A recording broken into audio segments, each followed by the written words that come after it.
Bonjour, bienvenue dans ce live du mois de novembre dans lequel je vais m'entretenir dans cette causerie expérience avec Andrew, un papa qui vit ou même qui a vécu la situation de mutisme sélectif avec sa fille, qui est actuellement en rémission, là, selon les mots de son pédiatre, je crois, là, ou en tout cas un médecin là, qui la suit.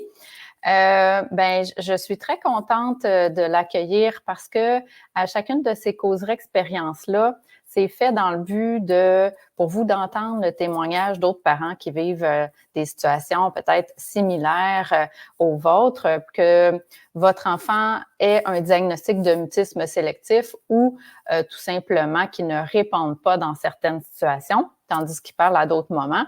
Peu importe là, s'il a le diagnostic ou pas, c'est vraiment pertinent, agréable. Ça vous donne des pistes même de réflexion dans vos situations, d'entendre parler à un autre parent de ces défis-là.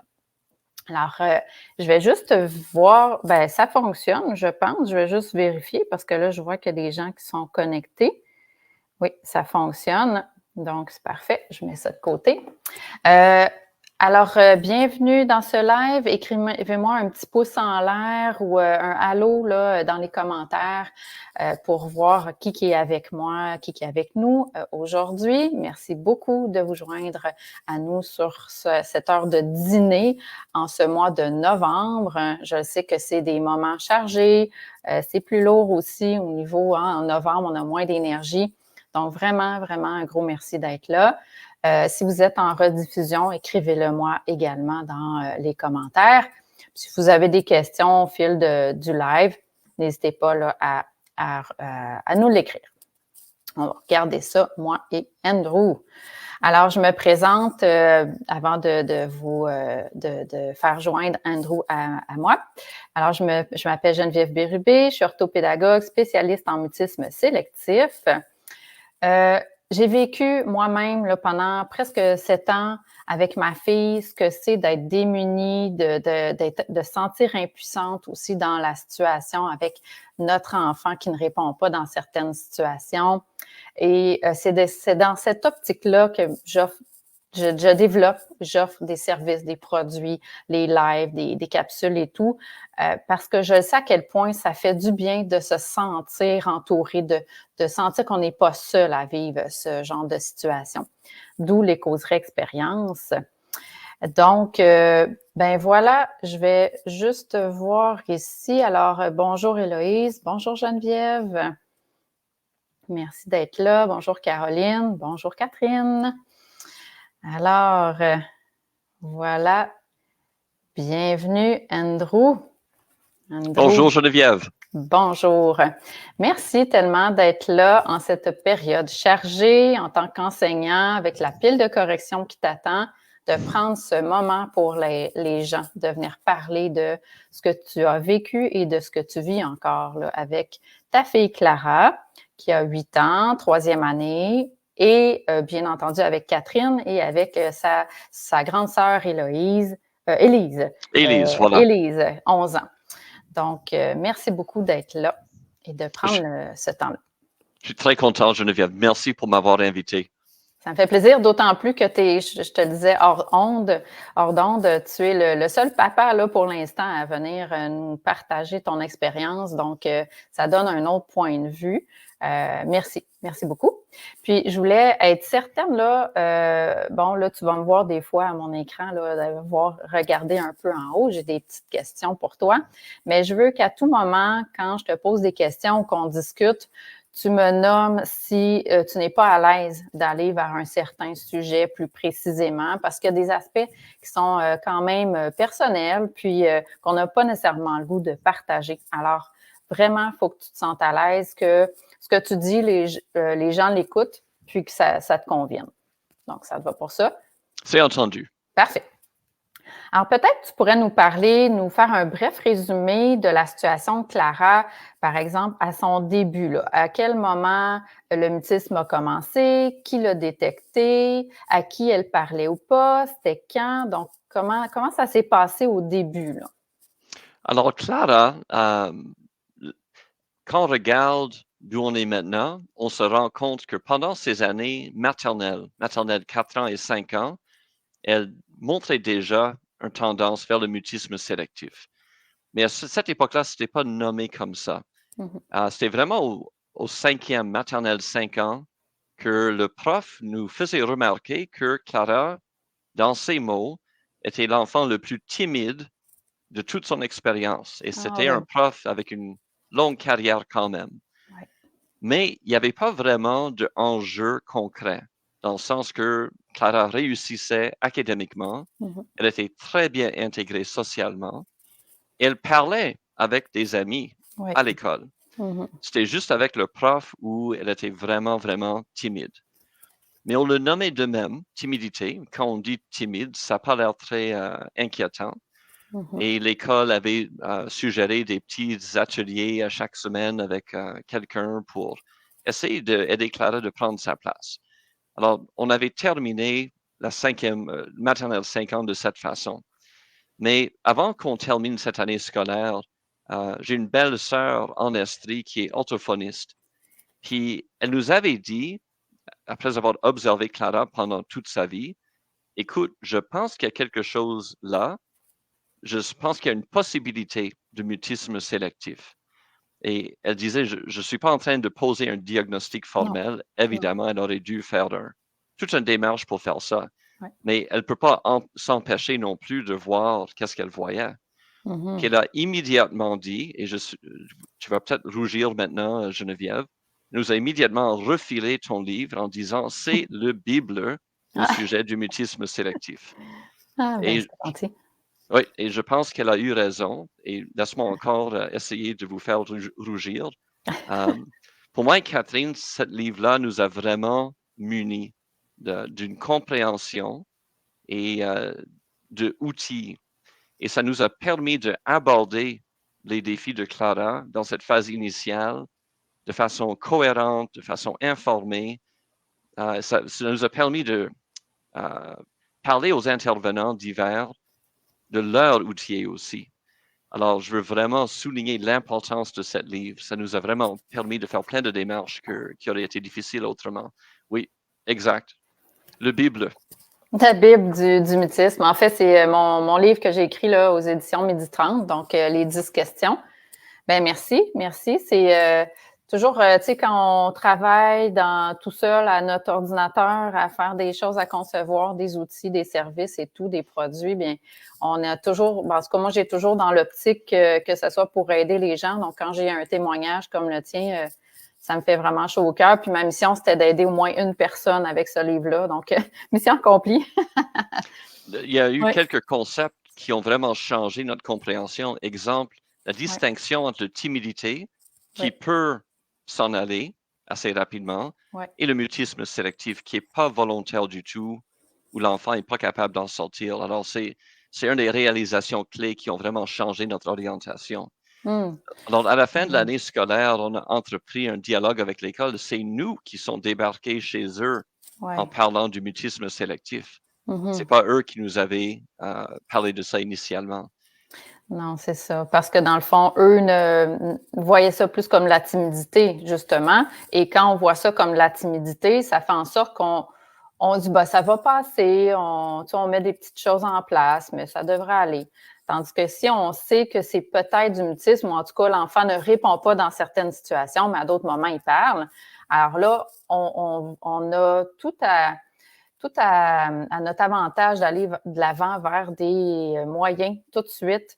Puis si c'est de la gêne, ça va finir par passer rapidement, puis les moyens ne seront pas perdus là, quand même. Là. Ça peut être aidant malgré ça pour un enfant timide, mais au moins de prendre action rapidement.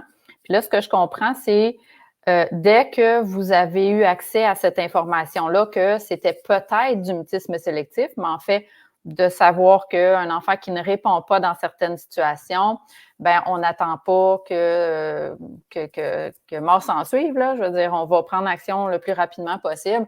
C'est peut-être pas juste de la gêne. Et à partir de ce moment-là, vous avez pris ça en main, non seulement pour vous outiller en tant que parent, mais aussi faire équipe avec l'équipe école pour mettre des moyens en place.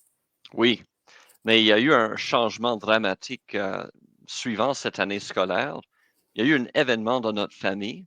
Je vais être discret au niveau de qu'est-ce que c'était, mais ça a été un choc pour Clara. Et heureusement, cette situation s'est réglée par la suite. Mais pour Clara, ça a vraiment fait exploser son anxiété. Et alors, ça a fait exploser aussi son mutisme sélectif. Et alors, la première année qui a suivi, à l'automne, tandis qu'avant, elle était très fonctionnelle socialement, académiquement, ça a tout changé.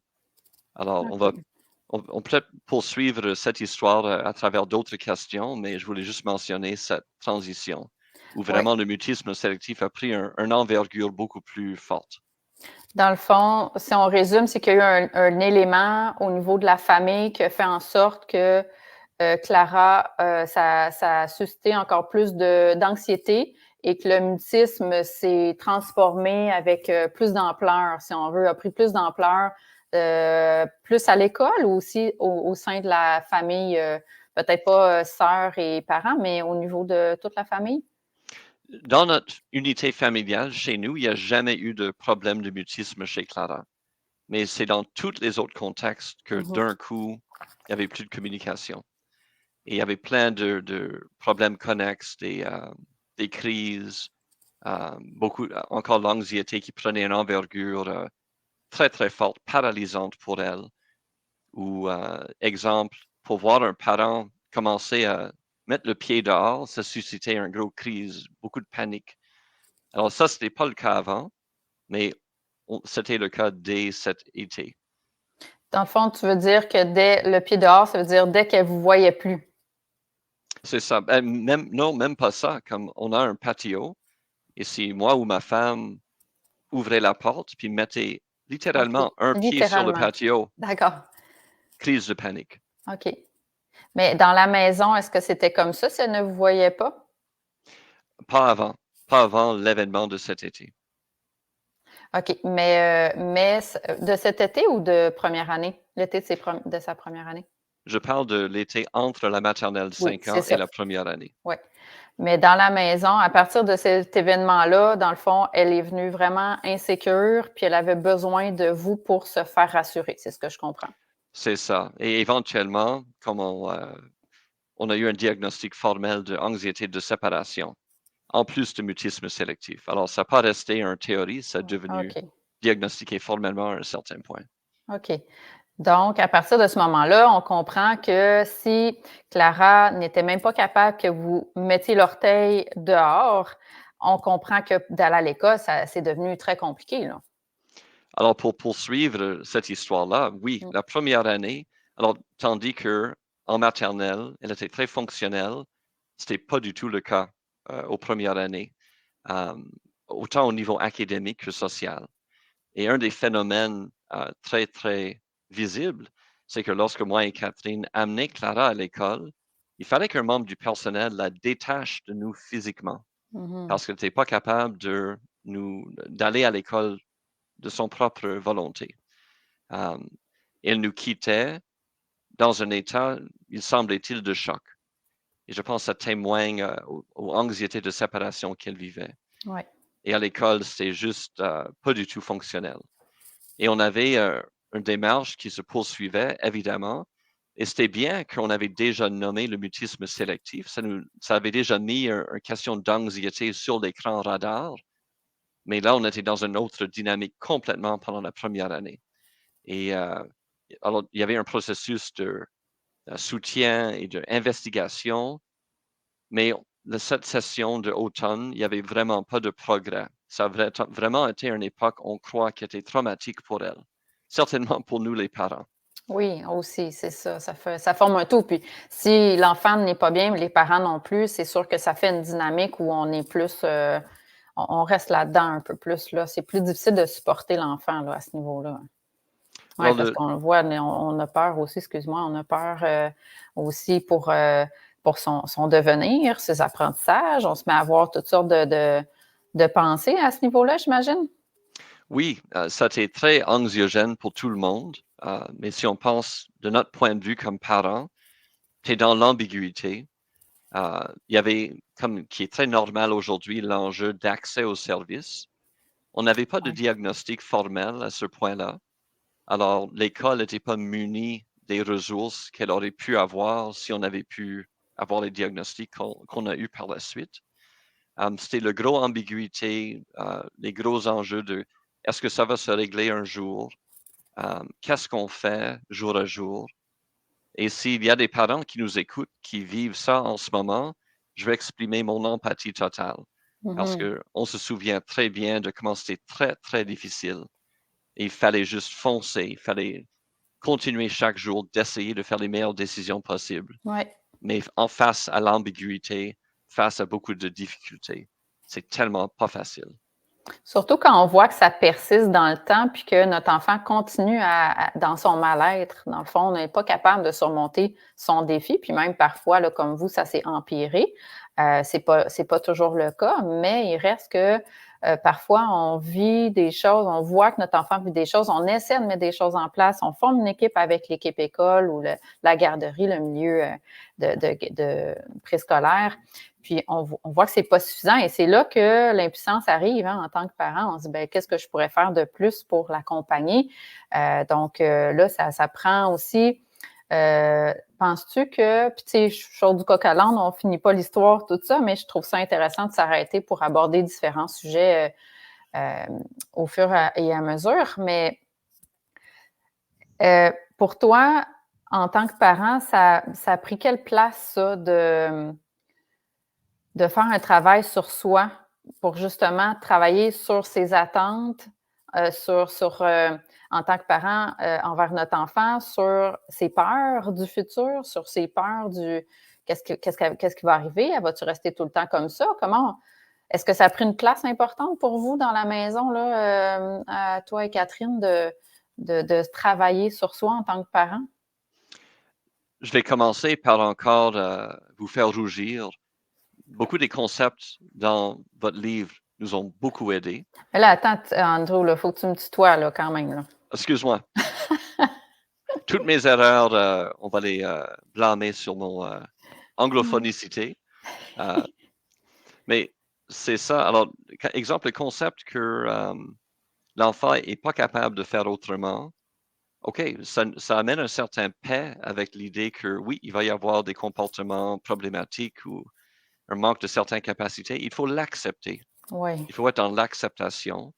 Il faut pas, il faut essayer de gérer son frustration parce que c'est clair que moi, j'ai vécu beaucoup de frustration. Mm-hmm. Pourquoi est-ce que mon enfant ne peut pas faire des choses de base que d'autres enfants font C'est sans ça. même y penser? Mais alors, il y a un travail d'acceptation à faire là. Mm. Il faut aussi nommer, Geneviève, qu'on vous a embauché comme consultante. Alors, ce n'était pas Ouais. juste ton livre, mais aussi nos Les dialogues services. Ouais. qui ont beaucoup aidé à comprendre tout. Mais c'était un travail actif d'accepter que oui, des choses qui devraient être faciles, ne le sont pas. Ouais. Et ça ne sert à rien d'être frustré ou avoir d'autres émotions négatives. Ils sont quand même là, Mm-hmm. mais il faut les reconnaître et leur donner leur propre place, les gérer. Mais c'est un travail constant. Un exemple, comme un des phénomènes, c'était des gros crises, des immenses crises. Ouais. Et pour moi, c'était très fâchant. Pourquoi est-ce qu'elle se comporte de même? Ça perturbe tellement notre fonctionnement. Il y a tellement de choses qu'on ne peut pas faire. Mais alors, oui, vous avez raison tu as raison. Il fallait qu'on travaille ça activement. Est-ce Donc, que j'ai répondu à la oui, question? oui, oui, tout à fait. Là, je pense que c'est très clair qu'au final, ce que j'ai compris, c'est pas juste un travail à mettre en place au niveau de l'enfant, mais également au niveau de son acceptation en tant que parent, de toutes les frustrations qui peuvent découler du fait que notre enfant, il fait pas comme les autres là, au même stade, puis il est pas capable de faire ce que la majorité des gens sont capables, par exemple au niveau de la parole ou quand on parle des crises ou tout ça, on sait là, les crises, les enfants font des crises, mais peut-être pas aussi intense, aussi souvent pour des petites choses, autant que Clara a vécu. Alors, tout ça, de laisser place à ces émotions-là qui surgissent, mais font en sorte qu'on on travaille sur soi en parallèle de mettre des moyens en place pour l'enfant, pour que l'enfant relève son défi. Là. C'est ce que je comprends. Oui, tu l'as très bien dit. Et un exemple de quelque chose qui explique un peu notre vécu de cette époque, juste aller quelque part en groupe comme famille, très compliqué, même impossible. Parce que l'anxiété de Clara est si forte que la probabilité qu'elle fasse une crise ou soit non fonctionnelle d'une façon ou d'une autre était très élevée. Alors, on se sentait un peu piégé. C'est une autre dimension de la difficulté émotionnelle que nous, on devait affronter. Oui, parce qu'en tant que parent, et pour l'avoir vécu moi aussi, à certains moments, on fait des choix en fonction de notre énergie, puis de notre capacité à gérer ça dans ces situations-là. Alors, par exemple, si on sait que y aurait une occasion d'aller à une fête quelconque, là, bon, pour une occasion là, avec plein d'enfants, avec des jeux gonflables, ou peu importe là, la fête ou l'occasion, mais que tout ce qu'on va faire, c'est d'avoir notre enfant dans nos jambes qui est en train de pleurer, puis de gérer la crise interminable, puis que finalement, elle n'aura aucun plaisir parce que c'est trop grand comme défi. En tant que parent, on va se dire, ben, est-ce que ça vaut vraiment la peine que j'aille à cette fête-là? Est-ce que j'ai l'énergie de l'accompagner? Puis que ça soit, au final, ça devienne une situation positive pour elle, où elle aura grandi là-dedans, où ça aura été positif. Alors, si ce n'est pas le cas, mais parfois, on fait le choix, et tu me diras si c'est dans ce sens-là que vous l'avez fait aussi, mais on fait le choix de ne pas y aller, d'éviter certaines situations qui demandent trop d'efforts pour notre enfant parce que c'est trop anxiogène. Oui, entre autres pour le parent aussi, parce qu'on ne sait pas comment ça va virer ou on soupçonne que ça va mal virer. Et tu nommes les fêtes d'amis, ben, c'était impossible pour Clara d'aller à des fêtes. Il y avait trop de bruit, trop de chaos, et ça lui déclenchait. Elle se mettait à crier fortement. Et j'ai un souvenir vif d'une fête de sa meilleure amie avec des enfants qu'elle connaissait. On pensait qu'il y avait des chances que ça marche. Pas du tout. J'ai dû quitter avec elle après 20 minutes. Et j'avoue que j'ai vécu un genre de gêne qui n'a pas vraiment sa place à un certain niveau. C'est pas moi qui ai fait une erreur. Il n'y a personne à blâmer. Non. Mais c'est les émotions qu'on vit. Et d'ailleurs, c'était un des gros marqueurs de progrès et succès lorsque Clara a pu aller à une fête d'amis et s'amuser. On était vraiment étonnés et tellement contents. Est-ce que, puis là, ça m'amène à une prochaine question, de dire, le but, là, c'est pas de faire éviter des situations à nos enfants, loin de là. Mais par contre, il faut savoir les doser, il faut savoir les rendre optimales pour que ça soit positif pour l'enfant. C'est-à-dire que si on voit que c'est trop grand, on va couper ça en mini-bouchées. Alors, par exemple, de préparer avant la fête, de s'assurer que le parent reste, que les gens sont au courant de la situation de notre enfant. Il y a plein d'éléments à prendre en compte au lieu de se dire, bon, ben, elle va-tu à une fête ou elle y va pas? Hein? Elle reste-tu tout le temps, tout le long, tout seul, ou elle y va pas? Alors, il y a plus de bémols que ça. Il y a plus d'éléments à mettre en place et à tenir en compte. Qu'est-ce qu'on fait avant? Qu'est-ce qu'on fait pendant? Qu'est-ce qu'on fait après? Donc, c'est tout ça qu'il faut planifier, préparer. Et ça m'amène à te poser une question de qui avez-vous conscientisé au final dans tout ça là, pour savoir ce qui se passait avec Clara? Comment ça s'est passé pour les autres dans votre entourage, pour l'école et tout? Là? Qui a été conscientisé au mutisme de Clara? Puis est-ce que ça a été profitable au final? Commençons avec l'équipe école. Évidemment, il y a eu des discussions fréquentes, formelles avec l'équipe école.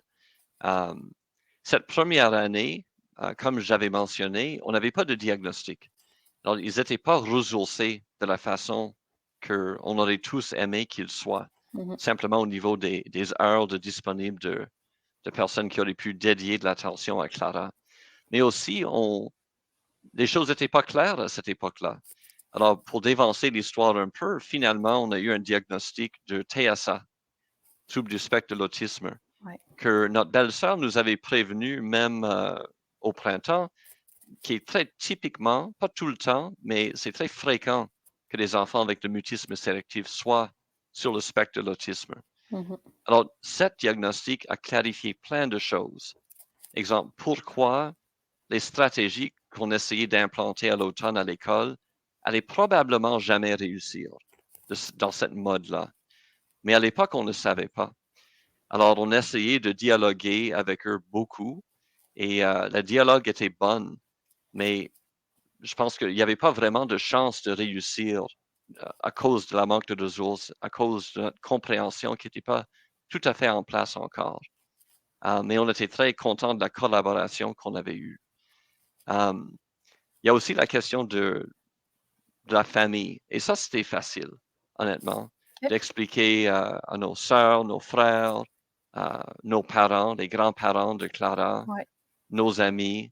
Je pense qu'ils ont bien compris, ils ont bien pu digérer ça, puis comprendre c'était quoi notre réalité. Alors vraiment, je suis vraiment reconnaissant de toute l'empathie qu'on a reçue, la compréhension, la flexibilité dont on a bénéficié.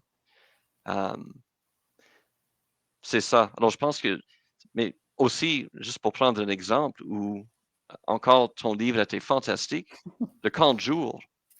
Alors, j'ai pondu une petite version bref de votre livre qui sortait les choses essentielles. Parce que là, c'est des ados sans formation qui vont devoir essayer de travailler avec Clara. Et pour moi, c'était primordial qu'ils comprennent c'est quoi le mutisme sélectif, quoi faire, quoi ne pas faire. Alors, je l'ai carrément refilé un document de 5 pages qui sortait l'essentiel de ton livre. Alors, c'est un exemple de comment ce livre nous a outillés. Et ils ont vraiment essayé. J'étais très content de voir qu'ils prenaient ça au sérieux. Ils l'ont lu. On a dialogué là-dessus. Malheureusement, où Clara était à cette époque-là, elle était trop à vif pour que ça marche. Mais c'était un exemple de qu'est-ce qu'on peut faire pour aider l'entourage de bien, pour aider l'enfant et surtout ne pas aggraver l'enfant, son état. Oui, c'est ça. Puis j'imagine, dans le fond, non, ça peut peut-être pas fonctionné qu'elle parle. Dans le fond, c'est ça que tu dis. Elle n'a pas parlé, mais est-ce que c'est bien intégré au camp? Est-ce qu'elle a apprécié le camp ou c'était encore des crises? Malheureusement, c'était au pire moment pour elle. Alors non, le camp de jour, ça n'a vraiment pas marché. C'était un petit avant-goût de qu'est-ce qui nous attendait à l'automne. Oui, pour la première année. Mais c'est à l'honneur de ce camp qui ont tellement essayé de suivre les conseils que essentiellement tu leur donnais par mon entremise. Mais c'est intéressant parce que c'est sûr que chez l'enfant, si l'enfant est en surcharge, là, il n'y a plus rien qui rentre là, dans son petit corps. Là. Il a comme besoin de s'apaiser d'une façon quelconque parce que là, ça s'ajoute tellement qu'il est tout le temps en danger comme ça. Il est en bris de fonctionnement. Là. C'est sûr qu'il faut calmer tout ça avant de pouvoir penser à ce qu'il y ait des bénéfices quelconques ou est-ce qu'ils puissent vivre des situations et que ça se passe relativement bien ou en tout cas que ça soit profitable pour lui. Alors, je trouve ça, c'est un aspect que j'avais jamais abordé encore, mais dans mes lives ou quoi que ce soit, mais c'est vraiment important là, ce que tu mentionnes, de comprendre que peu importe ce qu'on met en place, il reste que si l'enfant n'est pas disponible à ce moment-là pour X raisons, on ne fera pas de miracle. Là. Ben, on n'en fera pas de toute façon, mais je pense que l'enfant doit être disponible à ce qu'on lui propose et d'être attentif à ça va permettre aussi de diminuer ses attentes ou de faire des choix peut-être différents en le sachant. Maintenant, là, si vous aviez le choix, est-ce que vous l'enverriez à ce camp-là? Est-ce que c'était un choix ou c'était vraiment on n'a pas le choix malgré la situation? Parce que ça peut être ça aussi, là. Tu sais, les choix, des fois, on a le choix, d'autres fois, on n'a vraiment pas le choix. C'est vraiment au camp de jour qu'on a vu pour la première fois à quel point elle était à vif, à quel point l'anxiété prenait l'ampleur. Et c'est un camp de jour, je veux souligner, où elle est allée 2 fois. Elle avait déjà été là-dedans, au moins 1 fois, peut-être 2 fois. Il n'y avait aucune raison de penser qu'il y aurait un problème. Mais il y en a eu. So, ça a été un élément déclencheur. Oui. Mais pour parler de cette idée de laisser les choses s'apaiser avant d'essayer de faire du progrès, Ouais. je peux aller plus loin là-dessus parce que c'est justement au moment de apaisement dont on arrive dans l'histoire de façon chronologique. Après cette session de première année à l'automne très difficile, Ouais. on a finalement pu avoir des diagnostics formels. Et brièvement, encore, on sait que l'accès aux services, c'est très difficile au Québec en ce moment, particulièrement des soins de santé mentale. Mais j'avais pu, l'été, obtenir un rendez-vous pour décembre avec un psychologue pour faire une démarche de diagnostic. Pas pour qu'elle prenne Clara comme cliente, elle n'avait pas de place, mais uniquement pour faire la diagnostic. Et on a eu 4 diagnostics. Trouble de spectre de l'autisme, mutisme sélectif évidemment, anxiété générale et anxiété de séparation. Mm. Et encore, c'est à la lumière de ces diagnostics que l'équipe école et nous se sont dit, OK, il faut changer de stratégie. On n'a pas fait de progrès à l'automne et maintenant on comprend pourquoi on risque de ne pas faire de progrès fonctionnant de cette façon. Ouais. Alors, on a eu le ressentiment de retirer Clara de l'école. On n'était pas vraiment formellement en train de faire de l'école à la maison, même si ma femme enseignait à Clara, on restait formellement attaché à l'école. Ouais. Alors, on a vraiment bénéficié d'une grande flexibilité et générosité de la part de l'administration de l'école et du prof de Clara, parce que c'était un peu non conventionnel de notre Ouais. part. Mais je pense que c'était un move vraiment clé de lui retirer de cet environnement qui sans cesse aggravait, enflammait son système Mm-hmm. pour lui donner le repos, le manque d'aggravation qui était nécessaire. On avait aussi commencé le fluoxétine. C'est essentiellement le Prozac pour enfants. Et je pense que ça reste ambigu jusqu'à ce jour, quel était vraiment son effet, à quel point il y a eu d'effets. Mais c'était un des outils dont on avait commencé à s'en servir à ce point-là. Alors, début de la fluoxétine, plus aller à l'école, Ouais. et passage du temps. Dans les mois qui ont suivi, les semaines et les mois, on a vu des améliorations au niveau de son anxiété, progressivement. Et je pense qu'un gros élément, c'était le temps qui a dû Le temps. passer Ouais. et en retirant les choses qui rendaient la situation pire. Je pense que vraiment, il a fallu faire cette période-là d'environ 8 mois, disons de janvier jusqu'en août, où elle a pu se calmer un peu. Et là, elle était prête à une prochaine étape qu'on peut décrire maintenant ou Oui, oui, un vas-y. peu Mais plus dans le tard. fond, oui, c'est parfait. Continue. Alors, on a eu une vraiment bonne chance. Notre pédiatre qui nous suivait avec le cas de Clara, elle était au courant qu'il y avait un programme au sein de l'hôpital général juif. C'est une école qui est vraiment dédiée aux enfants avec des troubles de comportement ou des troubles émotionnels. Et c'est pas très bien connu. Je vais mentionner que ce programme-là, c'est plutôt axé clientèle anglophone. Je pense qu'ils ont quelques places pour les francophones aussi. C'est l'hôpital Douglas à Verdun qui est plutôt côté francophone. Okay. Alors, il y a juste pour comprendre cette division de services. Mais on a pu y accéder et Clara a pu débuter à cette école en septembre de son 2e année. Et vraiment, Geneviève, ça a tout changé. Ils ont un niveau de ressources et d'expertise qui, évidemment, dépasse de loin ce qu'une école publique peut offrir, une école standard. Et exemple, il y avait 4 enfants dans la classe de Clara, incluant Clara. Okay. Pour ces 4 enfants, il y avait un prof à temps plein. Il y avait aussi quelqu'un qui aidait, qui n'était pas là tout le temps, mais qui était fréquemment présent. Alors, ça donne une idée de la quantité de ressources qui sont mises à disposition de ces enfants qui ont justement des immenses besoins. Et c'est très typiquement des enfants qui vont faire des crises. Clara était un peu l'exception comme enfant qui était vraiment, qui avait de l'anxiété, du mutisme, etc. Un premier marqueur de succès, c'était la première journée. Et je suis allé avec elle. Et je vais juste mentionner que pendant 7 période à l'automne, disons pendant 2 mois environ, je suis allé avec elle à l'école toutes les journées. Et Dans la c'est classe? dans la classe, OK. 4 jours par semaine à l'hôpital et Mmh. 1 journée par semaine à une nouvelle école publique. On lui a transféré à une autre école publique pour comme essayer de rompre le lien avec ce Ouais. lieu où elle pourrait avoir des associations négatives. Mmh. Et elle allait là les mercredis. C'est une partie de l'approche de la programme hospitalière, qu'il garde un lien avec l'école de quartier. OK. Alors, dans tous ces contextes, je suis allé avec elle et c'était un rentrée très progressif. Alors, quelques heures au début, là, des demi-journées, éventuellement des pleines journées. Et là où j'étais avec elle, c'était juste des demi-journées. On s'est rendu à des demi-journées ensemble. Alors, j'étais assis avec elle dans ses salles de classe pour lui permettre de se sentir bien. Et la première journée à l'hôpital juif, il y avait un garçon qui avait oublié son goûter. Et nous, on avait du yogourt. Et j'ai dit à Clara, est-ce qu'on pourrait partager avec ton nouveau ami? Puis elle a fait ça. Mmh.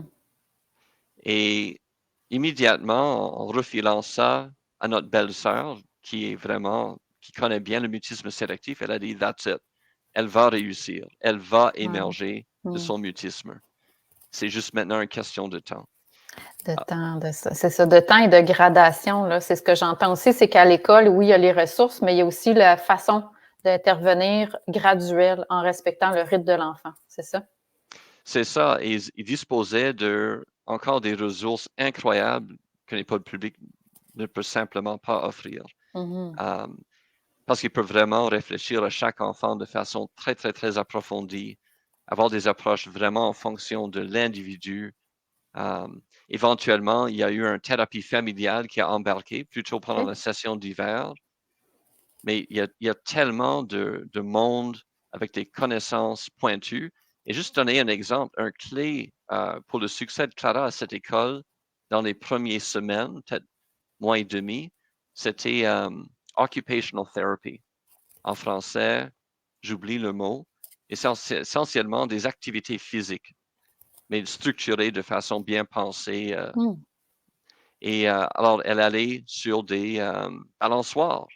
Elle jouait des jeux où elle lançait des choses, essayait de frapper des cibles. Il y avait plein d'activités de ce genre et elle terminait ses matins à l'hôpital avec une demi-heure de ça. Alors, au début, c'était très difficile pour elle avant ça, mais pendant ces périodes d'une demi-heure, c'est la joie totale.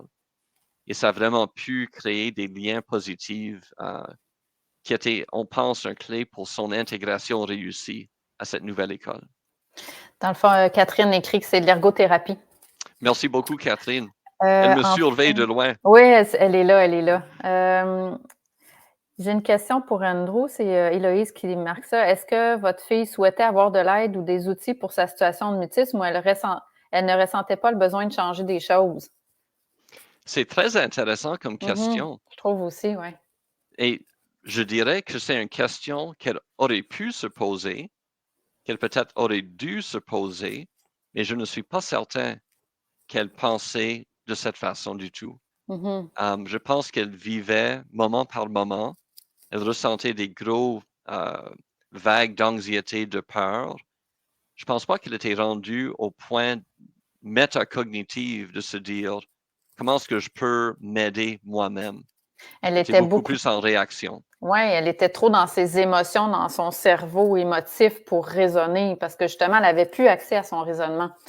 Mais des fois, c'est parce que dans le fond, la question d'Héloïse, c'est, je le vois beaucoup parce que des enfants qui sont peut-être, moins en bris de fonctionnement que Clara l'a été et que là, bon, les parents ou les intervenants essaient de mettre en place des moyens avec l'enfant ou pour l'enfant, mais que l'enfant ne veut pas s'aider. Alors, je comprends tout à fait cette question-là. Puis Héloïse, ben, c'est sûr que de travailler avec l'enfant à comprendre sa situation puis ce qu'elle vit, ou il vit, ben ça va faire en sorte que l'enfant va être plus en mesure de savoir pourquoi on lui proposerait ces interventions-là, ces moyens-là. Donc, éventuellement, ça prend peut-être un peu de temps aussi, mais d'y aller dans l'optique que en tout cas, dans mon approche, là, tu me diras, Andrew, ce que tu en penses, mais ben, peut-être pas au stade où elle était en bris de fonctionnement, mais après bris de fonctionnement, une fois qu'elle retrouve un fonctionnement un peu plus apaisé, dans le fond, d'impliquer l'enfant dans les choix, ça fait en sorte que l'enfant, il va être plus motivé à le faire parce qu'il se sent concerné, il sent qu'il a du pouvoir sur les décisions, mais aussi, c'est qu'il est en mesure de nous dire s'il est à l'aise ou pas, ou si c'est un trop grand pas pour lui d'y aller de cette façon-là. Est-ce que c'est ça que tu vois, là? Après l'aspect, il y a eu l'hôpital, là, après ça, il y a la réintégration, si on veut, là, à partir de la 3e année, donc C'est depuis ça. septembre, ouais, à l'école. Yeah, c'est peut-être mon mémoire qui est pas bonne, mais j'ai de la difficulté à me souvenir de Clara qui était capable d'articuler des questionnements ou des demandes au niveau de comment qu'on pourrait lui aider. Non, je pense pas Euh, qu'elle pourrait. Je pense pas, non, que ta mémoire fait défaut. Je pense que c'est plus le parent qui aborde ou qui essaie de voir avec l'enfant puis donner des pistes à l'âge de Clara, là.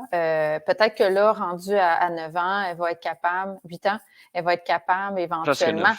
presque 9, oui, c'est ça, Ouais. 3e année, elle va être capable éventuellement de prendre part à ça et de donner ses idées, mais effectivement, ce n'est pas c'est pas habituel qu'un enfant participe à ce genre de prise de décision en nommant ce qui lui ferait du bien ou ce dont il est capable, mais plus par le biais du parent qui le questionne. Puis, dans le fond, le parent l'implique à ce niveau-là plutôt que en questionnant, plutôt que de dire, bon, ben là, on va faire tel défi, on va faire telle chose, voici tel aspect. Donc, c'était plus dans ce sens-là que je parlais. J'avais un autre. En ce sens-là, à quel moment ça a été nommé à Clara que ce qu'elle vivait, qu'elle n'était pas la seule à le vivre, puis de l'expliquer que c'était pas juste de la gêne? Est-ce qu'il y a eu des démarches en ce sens-là là, à la maison? Certainement au niveau de l'autisme. On n'a jamais hésité de nommer, comme une fois qu'on a eu le diagnostic, presque immédiatement, on lui a parlé de l'autisme, de c'est quoi. Je sais comme prof au niveau cégep, ayant parlé avec mes collègues qui travaillent avec les étudiants qui ont des besoins particuliers, il y a des enfants qui ont des diagnostics qui ne savent pas qu'ils sont diagnostiqués. Rendu au cégep. C'est ça. Oh! Et le phénomène qu'on m'a expliqué, c'est qu'il y a des parents qui ne veulent pas que leurs enfants soient au courant. Et ça crée des situations où les enfants, qui sont maintenant des jeunes adultes, Oui. ont des grosses difficultés. Ils se posent des questions comme pourquoi est-ce que je suis moins capable de faire ci ou ça que mes pères? Alors, ils vont fréquemment, à ce point-là, se faire dire, oh, finalement, il y a un diagnostic d'autisme. Ils font quoi? Alors, nous, on n'a vraiment pas voulu procéder de cette façon. On veut déstigmatiser. On veut que Clara soit munie de ces concepts, mutisme sélectif, autisme, anxiété, pour pouvoir se comprendre Oui. et comprendre comment mieux naviguer le monde dans lequel elle est. Hmm. Alors, certainement, avec l'autisme, dès qu'on a eu le diagnostic, très rapidement, on s'est mis de parler de ça. Au niveau du mutisme sélectif, je n'ai pas de souvenir précis, mais je ne pense pas qu'on était gêné de le nommer. Et de parler de Clara, de dire ouvertement, oui, en ce moment, tu ne te sens pas à l'aise de parler avec d'autres mondes. Ça a été très, très ouvert dès le début. Une chose qui était claire pour nous, c'était pas question de lui mettre du pression pour parler. Parce que, comme on sait, grâce à tes ressources et tes conseils, ça ne donne pas grand-chose. C'est contre-productif. Ouais. Alors, de le nommer, oui, mais pas dans l'optique de dire il faut que tu blablabla. Non. Ah, c'est une belle nuance que tu apportes, effectivement. C'est ça, c'est j'appelle ça former une équipe, hein, tout le monde ensemble, là, autant avec l'enfant qu'avec les gens qui sont autour dans notre entourage ou dans le milieu scolaire ou préscolaire de l'enfant. C'est un tout, hein? C'est tout le monde qui travaille ensemble. Donc, toi, là, dans le fond, si je résume, là, puisque le temps file, Ce qui a été profitable vraiment dans votre situation, c'est les diagnostics, considérant le bris de fonctionnement, là, c'était beaucoup trop gros pour pouvoir s'en passer parce que ça prenait des ressources précises pour aller l'aider. Honnêtement, Geneviève, je ne sais pas où on serait rendu sans l'hôpital général juif. Ouais. Je doute qu'on serait rendu au stade où on est maintenant. Et je vais mentionner qu'il y a, la semaine dernière, Clara a réussi à faire une présentation orale à sa classe. Là, nous sommes aux antipodes après Wow. 2 ans et demi, mais le chemin pour y arriver, c'était long Oui. et ça a pris beaucoup de soutien, beaucoup d'outils. Ouais. Et les stratégies qu'on pensait qui pourraient marcher au début, finalement, c'était pas des stratégies qui étaient un bon fit avec la situation. Mhm. Encore qu'on ne comprenait pas complètement à l'époque. Il y a eu toute une évolution. J'oublie ta question. Ah, c'était pas une question, c'était juste une affirmation que ça s'était passé comme ça pour vous avec les professionnels. Ça a été vraiment un élément, un aspect vraiment important pour vous guider vers les meilleures ressources pour que Clara reprenne un fonctionnement fonctionnel, là. Tu sais, qu'elle soit Oui. fonctionnelle. Donc, son système nerveux s'apaise, fait comme OK, tu n'es pas en danger réel où tu vas mourir. Là. Tu peux relaxer puis respirer. Là. Et là-dessus, je veux mettre l'emphase encore sur comment le diagnostic a tout changé, particulièrement celui de l'autisme. Oui, c'est Et je ça. sais que le mutisme sélectif, c'est notre sujet aujourd'hui, mais comme certains parents nous avaient déjà dit, et ça peut paraître un peu inapproprié de le dire de même, mais l'autisme, c'est le jackpot. Parce que ce diagnostic-là, ça amène toutes les ressources imaginables, ça amène des subventions. Tout d'un coup, des barrières tombent et la vie devient tellement plus facile en essayant d'aider son enfant. Et en ce moment, on avait eu un enjeu où on pensait pouvoir arriver à ces diagnostics par le système public. Pour raison X, Y, Z, ça ne s'est pas produit. Et c'était par un service privé qu'on l'a eu. Et je dirais, un de mes conseils aux parents, c'est que si vous êtes bloqué au niveau public, il y a une liste d'attente de 1 an, 2 ans, etc., qui est très réaliste ces jours-ci, payez. Et je dis ça en sachant qu'il y a plein de parents pour qui ça peut être un gros obstacle. Mais si ces diagnostics encore peuvent tout changer, même si c'est un diagnostic privé, qui là aide le public mieux répondre, mieux prioriser l'enfant. So, si quelqu'un est dans une situation sans diagnostic formel, je vous encourage fortement d'aller chercher un diagnostic de n'importe quelle façon qui peut marcher. Mm-hmm. Puis j'amènerais peut-être une nuance à ça, dans le sens où vous avez, tu dis le jackpot, là, mais l'autisme, c'est une chose, mais si les parents sont en face à un enfant qui n'est pas en bris de fonctionnement, qui a une collaboration avec l'école et qui a des progrès à l'école ou à la garderie et que l'enfant ne répond pas dans certaines situations, mais il est très fonctionnel dans tous les autres niveaux, mis à part la parole, il reste que, pour moi, le diagnostic, n'est pas nécessaire. C'est-à-dire, le but premier, c'est d'observer les comportements puis de mettre le plus rapidement possible, des moyens en place directement dans le milieu pour, justement, ne pas attendre de diagnostic puis que là, ça devienne, que ça s'est amplifié ou ça a empiré. Et dans ce sens-là, ça ne veut pas dire que le diagnostic va être nécessaire dans toutes les situations. Mais effectivement, pour un enfant qui est en bris de fonctionnement, on veut aller trouver de quelle façon précise, le plus rapidement possible, à mettre des mots dessus pour aller trouver les bonnes ressources. Mais quand c'est au niveau juste d'un enfant qui ne répond pas dans certaines situations, bien souvent, dans la majorité des cas, le diagnostic n'est pas nécessaire. Et encore là, le diagnostic, c'est un peu compliqué à avoir.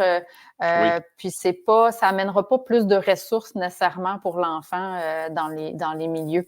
Donc, par rapport à l'autisme qui peut amener cet avantage-là. Là. Oui, et je comprends tout à fait la nuance que tu amènes. C'est pas tout le monde qui faisait face comme les outils qu'on essayait d'implanter à cet automne du première année, il n'allait jamais marcher. Non, Et c'est tu as ça. raison, il y a plein de cas où ça va marcher. Exact. Et on a essayé en espérant que ça marche. Alors oui, merci.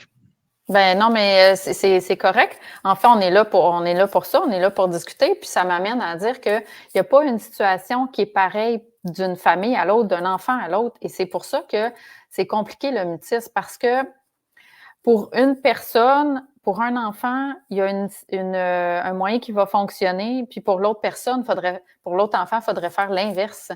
Parce que si on regarde toute la situation dans sa globalité, dans tout plein d'aspects, au niveau de son environnement, de ses parents, de sa personnalité, de ses défis, il reste que c'est comme un casse-tête à imbriquer.